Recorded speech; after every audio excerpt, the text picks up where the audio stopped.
ontológicamente optimista, así que contrastamos sí, con Rogelio. Y sí que creo que enlaza un poco la reflexión que aportaré, que es cómo se está dando o cómo puede darse este proceso que ha comentado Rogelio, que yo creo que todos tenemos claro que es un proceso. Sí, voy llegando hasta que se llega a la presentación, ¿eh? Pero bueno. Y de hecho hay una parte de las diapos que he añadido esta mañana después de la conversación en el desayuno. Sí, un poco quizás para poder enlazar con la sesión que tuvieron ayer, que no pude estar. Y como estabais hablando sobre la medicina, toda esta parte de la medicina digital y no, pero bueno, ya, pues bueno. Pues agradecer formalmente a Arcadi y a la Escuela de la Profesión Médica la invitación para estar aquí, con muchas ganas de compartir y también de escuchar el feedback de lo que estamos comentando, no tanto lo que explicamos, sino el feedback que tendremos. Y mi reflexión va un poco en la línea de Rogelio, en esta parte de... Yo creo que todos tenemos claro el corpus de valores y discutiríamos muy poco qué valores sacar o poner. Es decir, estaríamos todos de acuerdo y en todas las instancias. Lo que no tenemos tan claro es el cómo garantizamos que estos valores los tengan. Es decir, la discusión no es el qué de los valores, es el cómo podemos garantizar que lleguen. Y de hecho, estas son las que he añadido. Esta es una conversación que he recomendado un montón de veces y me encanta. Harari hablando con Lagarde. No son Rogelio y yo tomándonos un café en la esquina, ¿eh? Foro Monetario Internacional. ¿Sí? Y en un momento de esta conversación, la pueden encontrar en YouTube, ¿eh? Dura una hora, es muy muy buena. La tesis de Harari, si la conocen, es que nos llega una nueva revolución en la que se unirá la infotec con la biotec, es decir, con lo que será un conocimiento acumulativo, están hablando sobre ello, y Lagarde le pregunta en un momento, ¿cree que van a desaparecer los médicos? Y Harari contesta, sí, quite soon, muy pronto. Van a ser sustituidos por sensores 24 horas y procedimientos de inteligencia artificial que todos llevaremos en el bolsillo, podrán detectar el cáncer. Yo os digo, esto es Foro Monetario Internacional, ¿eh? No somos nosotros. La conversación es buenísima porque Harari dice, pero las enfermeras se van a necesitar aún. Pero Lagarde le dice, bueno, que todo el tema de los robots en Japón está muy adelantado. La conversación no tiene pérdida. Pero uno la oye y dices, hay algo que no han entendido. No han entendido al ser humano, ¿eh? Hay algo que no. Pero uno oye esto y dice, ostras, ¿qué va a champeterizarse la medicina? ¿Sí? La champeterización, si no lo conocéis, Champeter era un concepto más que habla de la innovación destructiva, el cómo nos llega algo que destruye lo anterior. Sí, por ejemplo, yo no sé, alguien igual tiene discos en casa, pero cassettes, hay que ser muy nostálgico para tener cassettes. Y acordaros, por ejemplo, ¿cuál es la última vez que utilizasteis un CD? Ya ni nos acordamos de los CD-ROM. No, ya ni lo saben. Ya si os pongo un teléfono antiguo, ya es que ni lo conocéis, ¿eh? Pero bueno, quiero decir que el concepto de Schumpeter es que nos llegan innovaciones que destruyen lo anterior. Y de hecho lo que están hablando Harari es que va a llegar una innovación destructiva que va a destruir a los médicos. Es lo que están comentando, es la innovación destructiva. Y de hecho ya se ha schumpeterizado cosas en medicina. Fijaros que dentro de poco el fonendo será un artilugio de adorno. Y lo que llevaremos es ecógrafos de bolsillo. ¿Sí? Que van a poder... Uy, Rogelio me mira muy mal. Pero vamos a seguir con nuestros fonendos así como parte de adorno. Pero de hecho ya ha habido desde el fonendo de Laennec, ya ha habido destrucciones creativas en medicina. Pero lo que están hablando es que se va a destruir la misma medicina. Me encanta esta frase de Slack. Slack tiene un libro muy bonito, es el precursor de algo que odiamos todos los días, que es la historia clínica informatizada. Los que tenemos cierta edad nos acordamos de cuando nos dijeron, esto os va a dar mucho tiempo. ¿A qué os acordáis? Que nos decían esto en el día a día, ¿eh? Los que tenemos cierta edad, esto, digo, sí. Pero Slack, que fue precursor de esto, tiene una frase que dice, si un médico puede sustituirse por una máquina, merece ser sustituido por una máquina. Y la sensación que tenemos todos es que hay muchos médicos que merecen ser sustituidos. Y seguramente si merecen, no es por su competencia técnica, es porque no se están comportando como médicos y no se están comportando como personas. Por eso cuando es ¿qué continuará en medicina? Todos sabemos que no se va a champeterizar la medicina. Pero sí se va a champeterizar una parte de la medicina. Y yo creo que debemos tener muy consciente, este es un libro muy bonito, es Seamus O'Mahony, gastroenterólogo que se acaba de jubilar, y dice, hay una paradoja profunda en el corazón de la medicina. Su base intelectual es científica, pero la práctica no. La ciencia informa a la medicina y la medicina hace preguntas a la ciencia, pero la práctica es algo distinta, porque tratamos a personas con su variabilidad, su irracionalidad, su vulnerabilidad, su sufrimiento. Y esto no necesariamente la ciencia nos lo responde. La medicina no es una ciencia, sino es una praxis de base científica. Y tenemos también esa paradoja enorme en el corazón de la enseñanza de la medicina. Seguimos enseñando la medicina como ciencia y no como praxis.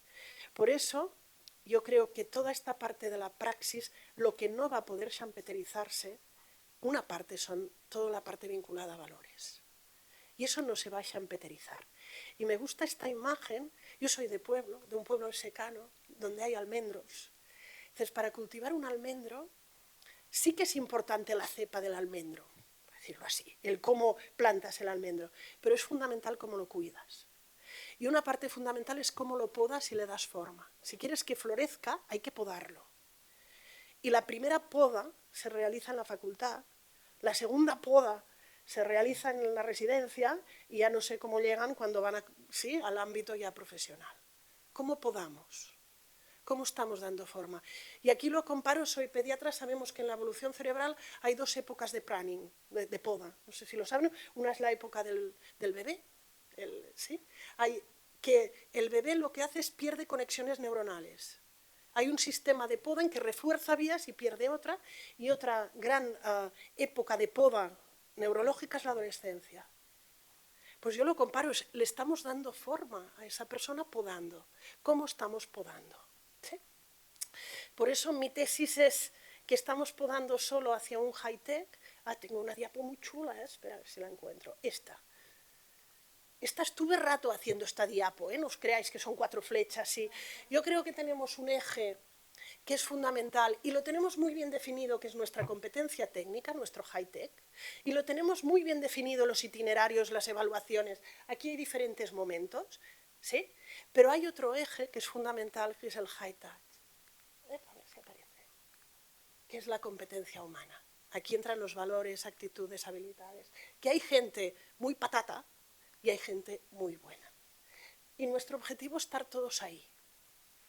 ¿Sí? El problema es que, fijaros, hemos perdonado, entre comillas, a gente que esté en el cuadrante de arriba, que sea muy buena profesionalmente, y profesionalmente no me gusta, porque para mí profesional también es ser humano, pero que sea científica técnica muy buena, pero muy patata humana, pero decimos, es que es bueno. Y el problema es que no nos hemos planteado cómo llegar allí. Y a mí me preocupa sobre todo es este itinerario, el cómo definimos realmente este itinerario. ¿Qué corresponde al grado? ¿Qué corresponde a la especialidad? ¿Cómo garantizamos que llegue? ¿Cómo garantizamos que personas que estén aquí puedan llegar ahí? Para hacer esto me pasé rato, no os creáis que estuve rato, que son 4 líneas, pero yo creo que si os tenéis que quedar con una, quedaros con esta. Tenemos muy bien definido este eje, que es la competencia profesional, no tenemos necesariamente definido ni garantizado que se dé este. Y de hecho la competencia humana es ser personas, buenas personas, que decía Rogelio. Sí, para lo que nos interesa es estar ahí, ¿sí? A cualquier edad. Y el cómo se hace este proceso. Voy rápido, ¿Cómo aprendemos? A lo que comentaba. Yo no, en discusiones y en esto no creo tanto en una prueba de acceso a medicina para seleccionar a los candidatos. Y entonces pongo siempre esto, que es un New England. Uno si pone un New England así, ya sube de nivel. Ya, aunque hable de estas cosas, un New England siempre luce. Este es un New England buenísimo, en que están haciendo con una cámara de Gödel, están visualizando un estudiante de medicina que está haciendo una entrevista a un paciente, cuarto de medicina, y los que están atrás de la cámara de Gödel se estiran los pelos y dicen, pero ¿cómo ha podido llegar esta persona aquí siendo tan patata? Y toda la reflexión no es cómo es el estudiante, sino cómo somos nosotros. Y acaban diciendo, el problema no son ellos, el problema son nosotros, el que le hemos enseñado. Esto es un New England, Nature versus Nurture, esta es una discusión también muy en pediatría, que es de la naturaleza, que es crianza, y acaban diciendo, hay una parte fundamental de crianza, el cómo los criamos, el cómo la primera poda. De un libro muy bonito, La muerte y el morir, de cuando llevaba 3 años en la Facultad de Medicina, en tercero, no en cuarto, me di cuenta de que hasta qué punto el enfoque fisiológico oscurece realidades existenciales como la enfermedad, el sufrimiento o la muerte. Desde el primer día de medicina, la educación médica se me comunicó clara e implícitamente que lo importante es la nato, la fisio, sí, ahora los fisiólogos me pueden esperar a la salida, o la fármaco, sí, que eso son la verdadera materia de la medicina. Y cómo los estudiantes que entran con ese anhelo de ayuda van perdiendo poco a poco de vista la razón por la que decidieron hacer medicina. ¿Por qué? Porque nuestro énfasis, esto es un Lancet, no es después del New England, el Lancet, el adiestramiento médico actual es en las ciencias duras. Como decía Forges, es increíble en pleno 3007 y no les han explicado en la facultad el prefijo lofoblástico membranilloso. Dicen, la enseñanza a la medicina no es lo que era. Pero continúa el Lancet, en la práctica clínica los médicos tienen que tratar que entender a sus pacientes, sus historias, sus personalidades y peculiaridades.